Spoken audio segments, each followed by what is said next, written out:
Hayotingizni ozgina bo'lsa ham yaxshilashga yordam beradigan life hacklar. Romashka suvdan yog' qilib uni ishib ketganingizda qo'ysangiz, bu oddiy yog'dan ancha yaxshi yordam beradi. Har xil yuzga maskalarni issiq dushdan keyin ishlatsangiz zo'r ishlaydi. Eng zo'r tinchlanish meditatsiyasi bu 4 sekund chuqur nafas olib, uni ushlab turib, keyin 6 sekund uni chiqarish oxirigacha. Bu mashqni siz 4-5 marta qaytarsangiz, ancha tinchlanasiz. Agar nimadir boshlab olish qiyin bo'layotgan bo'lsa, o'zingizga bitta savol bering.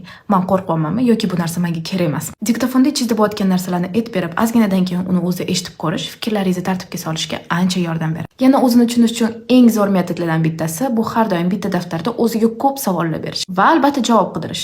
Ertalab turganingizda sizga ozgina bo'lsa ham yaxshi kayfiyat berib tetiklashtiradigan narsa bu 10 sekund quyoshga qarab turish. Nutqingizni yaxshilash uchun har kuni 5-10 minutdan ovozingizni chiqarib nimadir o'qing. Qancha ko'p bo'lsa shuncha yaxshi. Kofedan keyin har doim suv iching, yuragingiz o'ynashi va xavotirni pasaytiradi. Kimlarga javob berayotganingizda yoki nimadir tushuntirib berayotganingizda maksimalni qisqa qiling. Shunda odam sizni e'tiborliroq eshitadi. Sekin poxodka, sekin gapirish, javob berayotganda ham pauza olish bu odamning o'ziga ishonchini oshiradi va boshqalar ham shuni ko'radi. Davom bor.